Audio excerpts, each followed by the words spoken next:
ഭഗവാന്റെ നടക്കിൽ ഒരു 2 കുണ്ടുകളുണ്ട്. അതിലൊരു കുണ്ടിൽ നിന്നാണ് ജലമെടുത്തിട്ട് ഭഗവാന് നിവേദ്യാദികളൊക്കെ ഉണ്ടാക്കുക. ആ കുണ്ടിൽ കൊണ്ടുപോയി അങ്ങോട്ട് സമർപ്പിക്കണം.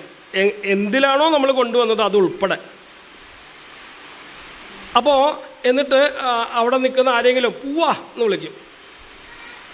പൂവാന്ന് വിളിച്ചാൽ പൂവൻ നമ്പീശൻ വരികയായി അതെടുത്ത് കൊണ്ടുപോയി. അയാൾക്ക് മാത്രമേ അത് അവിടെ നിന്ന് എടുത്ത് കൊണ്ടുപോകാനുള്ള അധികാരമുള്ളൂ, നമുക്ക് പോലുമില്ല. അപ്പം അങ്ങനെയുള്ള ഈ മാലയൊക്കെ കെട്ടിയിട്ട് ഭഗവാന് കൊണ്ടുപോയി സമർപ്പിക്കണ്ടേ. അപ്പോൾ അദ്ദേഹം മാസ്കൊക്കെ ധരിച്ചിട്ടാണ് കൊണ്ടുപോവുക. മാസ്ക് എന്ന് വെച്ചാൽ ഇന്ന് കാണുന്ന മാസ്കല്ല, ഇല 2 ഭാഗത്ത് തുളച്ച് മാസ്ക് പോലെ ആക്കി ഇങ്ങനെ കെട്ടിയിട്ടാണ് കൊണ്ടുപോവുക. മാല കെട്ടുന്ന സമയത്തും അങ്ങനെ തന്നെയാണ്. അപ്പോൾ ഇങ്ങനെയൊക്കെ എന്തുകൊണ്ടാണ്? അതിൻ്റെ ആ പൂക്കളുടെ ഗന്ധം നമ്മൾ അനുഭവിക്കാൻ പാടില്ല. അപ്പോൾ കണ്ണുകൊണ്ട് എല്ലാം നമുക്ക് ആക്കാൻ പറ്റില്ല. പലതും ഇങ്ങനെയാണ് നമ്മുടെ ആചാരങ്ങളൊക്കെ.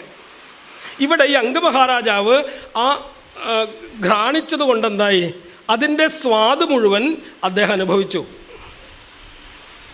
ആ പായസമാണത്ര ആര് കഴിച്ചത്? പത്നി കഴിച്ചത്.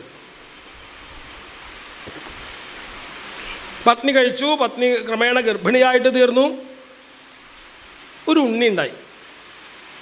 ആ ഉണ്ണിക്ക് വേനൻ എന്നൊക്കെ പേരിട്ടു. വളർന്നു വലുതായി. ആ വേനൻ കൊടും ക്രൂരനായിട്ട് മാറി എന്ന് പറയാണ്. സൽസന്താനം ഉണ്ടാവും എന്ന് പറഞ്ഞിട്ടാ അനുഗ്രഹിച്ചത്. പക്ഷെ എന്തായി? ഉണ്ടായ മകൻ ദുഷ്ടനായിട്ട് തീർന്നു. എന്തേ അതിന് കാരണം എന്ന് അന്വേഷിച്ചപ്പോഴാണ് മനസ്സിലായത്. ഇദ്ദേഹം ഈ പായസം വാസനിച്ചില്ലേ, ശ്വാസോച്ഛ്വാസത്തിൽ കൂടി. ശ്വാസം എടുത്തു, ഉടനെ തന്നെ ഉച്ഛ്വാസവും വന്നു. ഈ ശ്വാസോച്ഛ്വാസത്തിൽ കൂടി ഇദ്ദേഹത്തിൻ്റെ പാപം മുഴുവൻ ആ പായസത്തിലേക്ക് പ്രവേശിച്ചു എന്നാണ്. ആ പായസമാണത്ര ആര് കഴിച്ചത്? പത്നിയായിട്ടുള്ള സുനീത സേവിച്ചത്. അതിൻ്റെ ഫലമായിട്ടാണ് എന്തുണ്ടായത്? ഒരു ദുഷ്ടനായിട്ടുള്ള പുത്രനുണ്ടായി എന്നൊക്കെ. ദുഷ്ടൻ എന്നൊക്കെ വെച്ചാൽ കുട്ടികളൊക്കെ അല്ലേ, ആ കുട്ടിക്കാലത്തൊക്കെ എന്തെന്നില്ലാത്ത കൗതുകമാണ്, അതൊക്കെ ഉണ്ട്. പക്ഷെ അവൻ വളർന്ന് വലുതാവും തോറും അവൻ്റെ പ്രവൃത്തികൾ ക്രൂരമായിട്ട് മാറാൻ തുടങ്ങിയെന്നാണ്. കൂടെയുള്ള കൂട്ടുകാരോടൊത്ത് ഇങ്ങനെ കളിച്ചുകൊണ്ടിരിക്കുമ്പോൾ ആ അടുത്തുള്ള കൂട്ടുകാരനെ തല പിടിച്ച് വെള്ളത്തിൽ മുക്കും. ഒരു രസം. ഇങ്ങനെയുള്ള പല ക്രൂരതകളും ചെയ്യാൻ തുടങ്ങിയപ്പോൾ പരാതിയുമായിട്ട് അംഗമഹാരാജാവിൻ്റെ അടുത്തേക്ക് ആളുകൾ വരാൻ തുടങ്ങി. ഇന്ന് അങ്ങയുടെ മകൻ ഇന്ന ക്രൂരത ചെയ്തു കേട്ടോ. അപ്പം ആദ്യമൊക്കെ അദ്ദേഹം കുട്ടികളല്ലേ എന്നുള്ള നിലയ്ക്ക് അത് കേട്ടുവെങ്കിലും ഇനി നേരായിട്ട് നടക്കണം കേട്ടോ ഉണ്ണി എന്നൊക്കെ പറഞ്ഞ് സമാധാനിപ്പിച്ചു. പിറ്റേ ദിവസം വേറെയും പരാതികളുമായിട്ട് അനവധി പരാതികളായി എന്നാണ് ഈ ഉണ്ണിയെക്കുറിച്ച്. ഈ പരാതി കേട്ട് അച്ഛനായിട്ടുള്ള അങ്കനും മടുത്തു. ഒരു ദിവസം അദ്ദേഹം ഈ കൊട്ടാരൊക്കെ ഉപേക്ഷിച്ചുകൊണ്ട് ഇറങ്ങിപ്പോയി എന്ന് പറയാണ്. രാവിലെ വന്ന് ആ സ്തുതിപാഠകന്മാരായിട്ടുള്ള ആളുകൾ, പള്ളി ഉണർത്താനായിട്ടുള്ള ആളുകളൊക്കെ ഉണ്ട് രാജാവിന്. അവർ വന്ന് രാജാവിനെ ഇങ്ങനെ സ്തുതിക്കുന്നുണ്ട്, പള്ളി ഉണർത്താൻ ശ്രമിക്കുന്നുണ്ട്. പക്ഷെ രാജാവ് എന്തില്ല, എഴുന്നേറ്റ് വരണ കാണാനില്ല. കുറേ കഴിഞ്ഞ് വരണത് കാണാനില്ല. വാതിലൊക്കെ തല്ലിപ്പൊളിച്ച് നോക്കിയപ്പോൾ അവിടെ രാജാവിനെ കാണാനില്ല.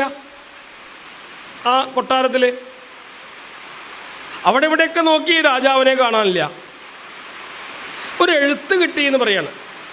അല്ല, ഇങ്ങനെയൊക്കെ പോകുന്ന ആളുകൾ ചിലപ്പോൾ പലതും എഴുതി വെച്ച് പോകാറുണ്ട് അല്ലേ. ആത്മഹത്യാ കുറിപ്പൊക്കെ കിട്ടിയിട്ടില്ലേ പല സ്ഥലത്തുനിന്നും. എൻ്റെ മരണത്തിന് കാരണം അവനാണ് എന്ന് എഴുതി വെച്ച് അയാളോട് പോയി. അയാൾ അറിഞ്ഞിട്ടും കൂടി ഉണ്ടാവില്ല. പക്ഷേ പിന്നെന്തായി, അതിൻ്റെ പിന്നാലെ നടക്കാറായി. അപ്പോൾ എഴുതി അതിൽ എന്താണ് എഴുതിയിരിക്കുന്നത് എന്ന് അവർ വായിച്ചു നോക്കി. അംഗമഹാരാജാവ് എഴുതിയതാണെന്ന് മനസ്സിലായി. എന്താ അതിൽ എഴുതിയിരിക്കുന്നത്?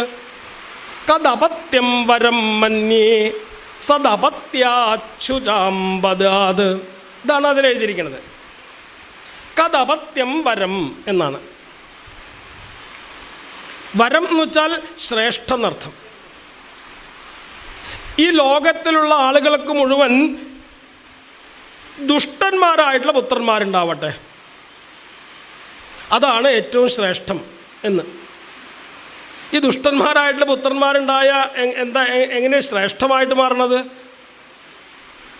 ഇദ്ദേഹത്തിൻ്റെ അനുഭവമാണ് അദ്ദേഹം എഴുതി വെച്ചത്. ഇങ്ങനെ ദുഷ്ടനായിട്ടുള്ളൊരു പുത്രൻ തനിക്കുണ്ടായതുകൊണ്ട് എന്തായി? ജീവിതമൊക്കെ മടുത്ത്, അവനോട് കൂടിയിട്ടുള്ള ജീവിതമൊക്കെ മടുത്ത് എല്ലാം ഉപേക്ഷിച്ചുകൊണ്ട് കാട്ടിൽ പോയി ഈശ്വര സേവ ചെയ്യാനായിട്ട് തനിക്ക് സാധിച്ചു. ഇനി ഇവൻ നല്ല പുത്രനായിട്ട് വളർന്നു വരികയാണെന്ന് വിചാരിക്കുമോ? ഇതിന് സാധിക്കുമോ? അവനെ വാത്സല്യച്ച് മതിയാവാണ്ട് അല്ലേ? അങ്ങനെയൊക്കെയല്ലേ ഉണ്ടാവുക? പൂന്താനൊക്കെ പാടിയതുപോലെ ഒരു ഉണ്ണി ഉണ്ടായിക്കണ്ട് അല്ലേ? അറിയില്ലേ അതൊക്കെ? അവനൊരു ഉണ്ണി ഉണ്ടായി. ഇങ്ങനെ ഇവിടെ കഴിഞ്ഞുകൂടാന്നല്ലാണ്ട് എല്ലാം ഉപേക്ഷിച്ചുകൊണ്ട് ഈശ്വര സേവ ചെയ്യാനായിട്ടൊന്നും ആർക്കും താല്പര്യം ഉണ്ടാവില്ല എന്ന് പറയാണ്.